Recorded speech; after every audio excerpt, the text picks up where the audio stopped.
ଯେତେବେଳେ ଚାହିଁବେ ସେ ନାରୀ ତୁମକୁ ଦବ। ମିଳନ ପାଇଁ ରାତି ଦିନ ଡାକିବ।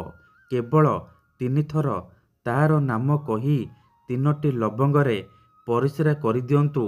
ଗ୍ୟାରେଣ୍ଟି ଦେଉଛି ସେ ଝିଅ ହେଉ ବା ବିବାହିତା ମହିଳା 5 ମିନିଟରେ ତୁମ ପାଖକୁ ଆସିବା ପାଇଁ ବାଧ୍ୟ ହେବ। ଯାହା ଚାହିଁବେ ତାହା କରିବ। ହଁ ଫ୍ରେଣ୍ଡସ୍, ଆପଣ ସମସ୍ତଙ୍କର ଇଚ୍ଛା ଥିବ ସୁନ୍ଦରୀରୁ ସୁନ୍ଦରୀ ଝିଅକୁ ପଟେଇବା ପାଇଁ, ତାଠାରୁ ନିଜର ମନ ମୁତାବକ କାମ ହାସଲ କରିବା ପାଇଁ। କିନ୍ତୁ ଇଏ ଏତେ ସହଜ ନୁହେଁ। ତେବେ କେବଳ 3ଟି ଲବଙ୍ଗ ଆଣି ଆଜିର ଏହି ବଶୀକରଣ କରିକି ଦେଖନ୍ତୁ। ଗ୍ୟାରେଣ୍ଟି ଦେଉଛି ଯେଉଁ ଝିଅ ବା ବିବାହିତା ମହିଳା ପାଇଁ ଆପଣ ଏହି ବଶୀକରଣ କରିଦେବେ, ସିଏ ସେହି ସମୟଠାରୁ ଆପଣଙ୍କ ଆଡ଼କୁ ଆକର୍ଷିତ ହେବାକୁ ଲାଗିବ, ଆପଣଙ୍କୁ ଭଲ ପାଇବାକୁ ଲାଗିବ, ଆପଣଙ୍କୁ ଛାଡ଼ି ରହିପାରିବନି। ଯଦି ଆପଣ କେଉଁ ଝିଅ ବା ବିବାହିତା ମହିଳାକୁ ମନେ ମନେ ଭଲ ପାଉଛନ୍ତି କିନ୍ତୁ ଯେତେ ଚେଷ୍ଟା କଲେ ମଧ୍ୟ ତାକୁ ପଟେଇ ପାରୁନାହାନ୍ତି, ତାକୁ ନିଜର ମନ କଥା କହିପାରୁନାହାନ୍ତି, ଆଉ ଆପଣ ଚାହୁଁଛନ୍ତି କି ସେ ଝିଅ ବା ବିବାହିତା ମହିଳା ନିଜେ ଆସି ଆପଣଙ୍କୁ ଭଲ ପାଉଛି ବୋଲି କହୁ, ତେବେ କେବଳ 3ଟି ଲବଙ୍ଗ ଆଣି ଆଜିର ଏହି ବଶୀକରଣ କରିକି ଦେଖନ୍ତୁ। ଏହି ବଶୀକରଣ ଏତେ ଶକ୍ତିଶାଳୀ କି ଏହାର ପ୍ରୟୋଗ କେବେ ବି ଖାଲି ଯାଏନି। ଯେଉଁ ଝିଅ ବା ମହିଳା ଉପରେ ଆପଣ ଏହି ବଶୀକରଣ ଗୋଟିଏ ଥର ପ୍ରୟୋଗ କରିଦେବେ, ସିଏ ସେହି ସମୟଠାରୁ ଆପଣଙ୍କ ଆଡ଼କୁ ଆକର୍ଷିତ ହେବାକୁ ଲାଗିବ, ଆପଣଙ୍କୁ ଭଲ ପାଇବାକୁ ଲାଗିବ। ଯେଉଁ ଝିଅ ଆପଣଙ୍କୁ ଧୋକା ଦେଇଛି, ଆପଣଙ୍କ ନମ୍ବର ବ୍ଲକ୍ କରିଦେଇଛି, ଅନ୍ୟ କାହା ସହିତ କଥା ହେଉଛି, ଅନ୍ୟ କାହାକୁ ଭଲ ପାଉଛି, ତେବେ ମୋ କଥା ମାନି 3ଟି ଲବଙ୍ଗ ଆଣି ଆଜିର ଏହି ବଶୀକରଣ କରିକି ଦେଖନ୍ତୁ। ଗ୍ୟାରେଣ୍ଟି ଦେଉଛି ସେ ଝିଅ ଯେତେ ଦୂରରେ ଥିଲେ ମଧ୍ୟ ରାତି ଦିନ ଆପଣଙ୍କ କଥା ଭାବିବ, ନିଜେ ଆସିବ, ଆପଣଙ୍କର ପାଦ ତଳେ ପଡ଼ିବ, ଆପଣଙ୍କୁ ଭଲ ପାଉଛି ବୋଲି କହିବ। ଏହି ବଶୀକରଣ ସାହାଯ୍ୟରେ ଆପଣ ଶାଶୁ, ନଣନ୍ଦ, ଦିଅର, ଭାଉଜ କାହାକୁ ବି ଅତି ସହଜରେ ପଟେଇ ପାରିବେ। ତାଠାରୁ ନିଜର ମନ ମୁତାବକ କାମ ହାସଲ କରିପାରିବେ। ଆଜ୍ଞା ହଁ, ସିଏ ଆପଣଙ୍କୁ କୌଣସି ପ୍ରକାର ବାଧା ଦେବ ନାହିଁ। ଯାହା ଚାହିଁବେ ତାହା କରିବ, ଆପଣଙ୍କର ସବୁ ଇଚ୍ଛା ପୂରଣ କରିବ। ତେବେ ଏହି ବଶୀକରଣ ଆପଣ କିପରି କରିବେ, କେମିତି କରିବେ, ଏହାର ପ୍ରୟୋଗ ବିଧି କ'ଣ, ମୁଁ ଆପଣଙ୍କୁ ଶିଖେଇବି। ସମ୍ପୂର୍ଣ୍ଣ ପ୍ରୟୋଗ ବିଧି ମୁଁ ଆପଣଙ୍କୁ ଶିଖେଇବି। ଜାଣିବା ପାଇଁ ଆପଣ ଭିଡ଼ିଓଟିକୁ ମୂଳରୁ ଶେଷ ପର୍ଯ୍ୟନ୍ତ ପୁରା ଧ୍ୟାନ ସହିତ ଦେଖନ୍ତୁ। ତେବେ ଯାଇକି ଆପଣ ସମ୍ପୂର୍ଣ୍ଣ ପ୍ରୟୋଗ ବିଧି ଜାଣିପାରିବେ। ଅଧାରୁ ଛାଡ଼ିକି ପଳେଇଲେ କିମ୍ବା କାଟି କାଟି ଦେଖିଲେ ଆପଣ କିଛି ବି ବୁଝିପାରିବେନି। ପରେ ଆପଣ କହିବେ, ଗୁରୁଜୀ ଆପଣଙ୍କର ବଶୀକରଣ କାମ କରୁନି। ଦେଖନ୍ତୁ, ମୋର ଆପଣମାନଙ୍କୁ ଅନୁରୋଧ କି ଆପଣ ଭିଡ଼ିଓଟିକୁ ମୂଳରୁ ଶେଷ ପର୍ଯ୍ୟନ୍ତ ଧ୍ୟାନ ସହିତ ଦେଖନ୍ତୁ, ପ୍ରୟୋଗ ବିଧିକୁ ଠିକ୍ ଭାବରେ ବୁଝନ୍ତୁ, ତାପରେ ଆପଣ ବଶୀକରଣ କରିବା ପାଇଁ ଯିବେ। ତେବେ ଯାଇ ମୁଁ ଆପଣଙ୍କୁ ଗ୍ୟାରେଣ୍ଟି ଦେଉଛି ଆପଣ 100ରୁ 100% ସଫଳ ହେବେ। କାହିଁକି ନା ଏହି ବଶୀକରଣକୁ ପ୍ରୟୋଗ କରି ହଜାର ହଜାର ଲୋକମାନେ ଲାଭବାନ ହେଇଛନ୍ତି। ମାତ୍ର ଗୋଟିଏ ଥରରେ ସେମାନେ ନିଜ ପ୍ରେମକୁ ପାଇପାରିଛନ୍ତି। ଆଶା ଛାଡ଼ି ଦେଇଥିବା ଲୋକ ମଧ୍ୟ ନିଜ ପ୍ରେମକୁ ପାଇପାରିଛି।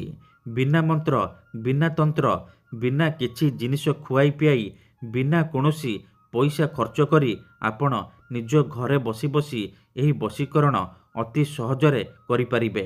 ଆଉ ନିଜ ପସନ୍ଦର ସୁନ୍ଦରୀରୁ ସୁନ୍ଦରୀ ଝିଅକୁ ପଟେଇ ପାରିବେ। ମୋର ବିଶ୍ୱାସ କି ଆପଣ ଅତି ସହଜରେ ଏହି ବଶୀକରଣ କରିପାରିବେ। ବର୍ଷ ବର୍ଷ ଧରି ଭାଙ୍ଗି ଯାଇଥିବା ପୁରୁଣା ପ୍ରେମକୁ ଫେରାଇ ଆଣିପାରିବେ। କେଉଁ ବି କୁଆଁରୀ ଝିଅ ବା ପଡ଼ିଶା ଘର ସୁନ୍ଦରୀ ଭାଉଜକୁ ନିଜ ବଶରେ କରି ତାଠାରୁ କିଛି ବି କାମ ହାସଲ କରିପାରିବେ।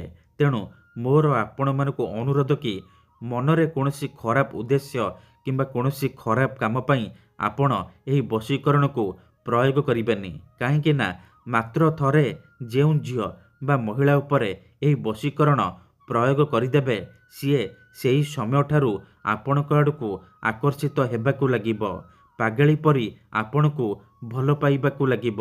ଆପଣ ତାକୁ ଯାହା କହିବେ, ଯେମିତି କହିବେ, ସିଏ କରିବ। 3ଟି ଲବଙ୍ଗର ଏହି ବଶୀକରଣ ଏତେ ଶକ୍ତିଶାଳୀ କି ଯିଏ ବି ଏହାକୁ କରିଛି 100ରୁ 100% ସଫଳ ହେଇଛି। ତେଣୁ ଆପଣ ବି ବିଶ୍ୱାସର ସହିତ ମୋ କଥା ମାନି ଏହି ବଶୀକରଣ କରିକି ଦେଖନ୍ତୁ। ତାପରେ ଦେଖିବେ କିପରି ସେହି ସମୟଠାରୁ ଝିଅ ପଟିଯିବ। ସୁନ୍ଦରୀ ପଡ଼ିଶା ଘର ଭାଉଜ ଆପଣଙ୍କ ପ୍ରେମରେ ଦିବାନୀ ହେଇଯିବ। ଯାହା ଚାହିଁବେ ତାହା କରିବ। ନିଜେ ଆସିବ ଆପଣଙ୍କୁ ଭଲ ପାଉଛି ବୋଲି କହିବ। ଆପଣଙ୍କୁ ଛାଡ଼ି ରହିପାରିବନି। ତେବେ ଏହି ବଶୀକରଣ ବିଧିକୁ ଜାଣିବା ପୂର୍ବରୁ ମୋର ଆପଣମାନଙ୍କୁ ଗୋଟିଏ ଅନୁରୋଧ ଶୁଣି ନିଅନ୍ତୁ। ଆମର ଭିଡ଼ିଓର କମେଣ୍ଟ ବକ୍ସରେ ବହୁତ ଲୋକମାନେ କମେଣ୍ଟ କରୁଛନ୍ତି, ମୋବାଇଲ ନମ୍ବର ଦେଉଛନ୍ତି, ବଶୀକରଣ କରିବେ କହିକି ହଜାର ହଜାର ଟଙ୍କା ଠକି ନେଉଛନ୍ତି। ସେମାନେ ଏତେ ମାତ୍ରାରେ କମେଣ୍ଟ କରୁଛନ୍ତି କି ଆପଣଙ୍କର କମେଣ୍ଟ ତା ଭିତରେ ହଜିଯାଉଛି, ଆଉ ଆମେ ଆପଣଙ୍କୁ ରିପ୍ଲାଏ କରିପାରୁନୁ। ଏଥିପାଇଁ ଆପଣ ଆମକୁ କ୍ଷମା କରିବେ। ଆଉ କମେଣ୍ଟ ବକ୍ସରେ ଦିଆଯାଉଥିବା ଫେକ୍ ମେସେଜ ଆଉ ମୋବାଇଲ ନମ୍ବରର ରିପ୍ଲାଏ ଦିଅନ୍ତୁ ନାହିଁ। କାହିଁକି ନା ସେମାନେ ବଶୀକରଣ କରିବେ କହିକି ଆପଣଙ୍କର ପଇସା ଠକି ନେବେ।